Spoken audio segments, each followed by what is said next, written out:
ভাঙচুরের প্রতিবাদে কবি নজরুল ও সোহরাওয়ার্দী কলেজের শিক্ষার্থীদের রাজপথে বিক্ষোভ, এলাকায় পরিস্থিতি থমথমে। দেখছিলেন ক্রাউড 7 সংবাদ শিরোনাম। গতকাল কলেজে ভাঙচুরের প্রতিবাদে কবি নজরুল সরকারি কলেজ এবং সোহরাওয়ার্দী কলেজের শিক্ষার্থীরা রাজপথে আন্দোলনে নেমেছে। সকাল থেকেই কবি নজরুল কলেজ ও সোহরাওয়ার্দী কলেজের শিক্ষার্থীরা ভিক্টোরিয়া পার্কের সামনে জড়ো হতে থাকে। সোহরাওয়ার্দী কলেজে ভাঙচুরের প্রতিবাদে শিক্ষার্থীরা স্লোগান দিতে থাকে। এক পর্যায়ে কলেজ দুটির অধ্যক্ষরা সেখানে গিয়ে শিক্ষার্থীদের শান্ত করার চেষ্টা করেন।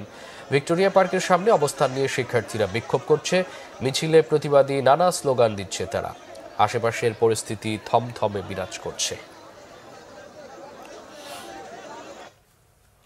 দর্শক, শিক্ষার্থীদের বিক্ষোভ কভার করতে ঘটনাস্থলে আছেন আমাদের সিনিয়র রিপোর্টার দীপন দেওয়ান। সরাসরি যাচ্ছি তার কাছে। দীপন, এই মুহূর্তে শিক্ষার্থীদের অবস্থান কোথায়, কি বলছেন তারা? আমার পেছনের যে অবস্থাটি আপনি দেখতে পাচ্ছেন একেবারেই শান্ত স্বাভাবিক পরিস্থিতি, কিন্তু এই পরিস্থিতিটি কিছুক্ষণ আগেও এমন ছিল না। সকাল 9:30টার দিকে এই মোড়টিতে মূলত প্রায় 500 থেকে 700 শিক্ষার্থী তারা অবস্থান নেন এবং তারা এখান থেকে অবস্থান নিয়ে তারা ডাক্তার মাহবুবুর রহমান মোল্লা কলেজের দিকে এগিয়ে যেতে চান। কিন্তু এই দুই কলেজ, মূলত কবি নজরুল সরকারি কলেজ এবং শহীদ সোহরাওয়ার্দী কলেজ, এই দুটো কলেজের অধ্যক্ষরা শিক্ষার্থীদেরকে সেই কলেজের দিকে, মোল্লা কলেজের দিকে যেতে নিষেধ করেছেন। তারপরেও সেই নিষেধাজ্ঞা উপেক্ষা করে একটি অংশ এরই মধ্যে তারা যাত্রাবাড়ির দিকে চলে গেছেন। মূলত তারা সেই ডাক্তার মাহবুবুর রহমান মোল্লা কলেজের ওপরে তাদের প্রতিশোধ নেয়ার জন্য। এবং এই মুহূর্তে আপনি দেখতে পাচ্ছেন যে কবি নজরুল কলেজের শিক্ষার্থীরা তারা ভেতর থেকে বাইরে এসছেন। মূলত 2-3 দিন আগে মাহবুবুর রহমান মোল্লা কলেজের একজন শিক্ষার্থী ডেঙ্গু রোগ নিয়ে এসেছিলেন, ন্যাশনাল হাসপাতালে ভর্তি হয়েছিলেন।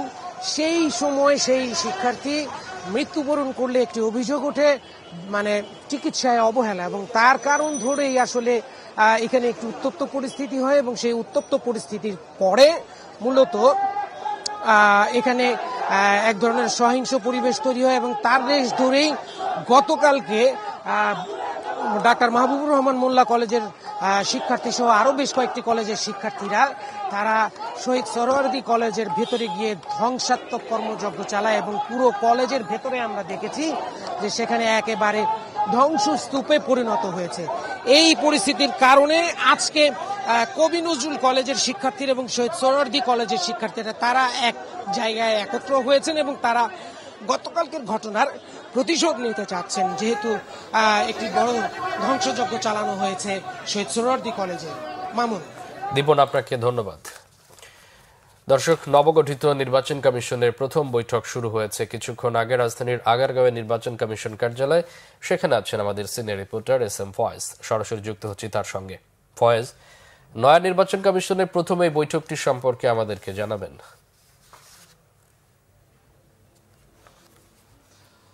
মামুন আব্দুল্লাহ, আপনি ঠিকই বলেছেন। কিছুক্ষণ আগেই নতুন যে প্রধান নির্বাচন কমিশনার AM নাসিরউদ্দিনের নেতৃত্বে যে 4 কমিশনার গতকাল শপথ নিয়েছিলেন, তারপর পরেই তারা আগারগাঁও নির্বাচন কমিশনে এসেছিলেন, এসে সাংবাদিকদের সাথে মত বিনিময় করেছেন। আজকে তাদের প্রথম কর্মদিবস শুরু করেছেন। আজকে প্রথমেই সকালে নির্ধারিত টাইমেই অফিসে এসেছেন, নিজেদের রুমে গিয়েছেন। তারপরেই সম্মেলন কক্ষে, আগারগাঁও যে নির্বাচন কমিশন ভবনে তাদের যে সম্মেলন কক্ষ, সেই সম্মেলন কক্ষের মধ্যেই কর্মকর্তা কর্মচারীদের সাথে পরিচিত সভা শুরু হয়েছে। কার কি কাজ, কে কি কাজ করছেন, কিভাবে সহযোগিতা করা যায়, কিভাবে আগামীর যে নির্বাচন, স্থানীয় নির্বাচন, পৌরসভা নির্বাচন, উপজেলা নির্বাচন, সিটি কর্পোরেশন নির্বাচন এবং জাতীয় নির্বাচন কিভাবে অবাধ, সুষ্ঠু, নিরপেক্ষ এবং গ্রহণযোগ্য করা যায়, সে কর্মপরিকল্পনা ঠিক হবে বলে আমরা যতটুকু জানতে পেরেছি। সভাকক্ষ থেকে যখন মত বিনিময় সভাটি শেষ হবে, তারপরে গণমাধ্যমের সাথে কথা বলবেন, তখন আমরা বিস্তারিত সবকিছু জানতে পারবো।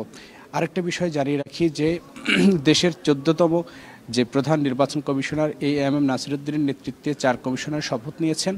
তারা জাতির কাছে ওয়াদা করেছেন এবং জাতিকে আশ্বস্ত করেছেন যে মানুষের যে ভোটের প্রতি যে অনাস্থা, মানুষ যে ভোটের থেকে যে মুখ ফিরিয়ে নিয়েছেন, সেই আস্থাটা ফিরিয়ে আনবেন, আস্থাটা ফিরিয়ে নিয়ে আসবেন এবং মানুষ যেন তার পছন্দের প্রার্থীকে নির্ভয়ে ভোট দিতে পারেন এবং নতুন একটি ভোটার তালিকা অর্থাৎ যে নির্ভুল একটি ভোটার তালিকা করার জন্য তারা কাজ করবেন।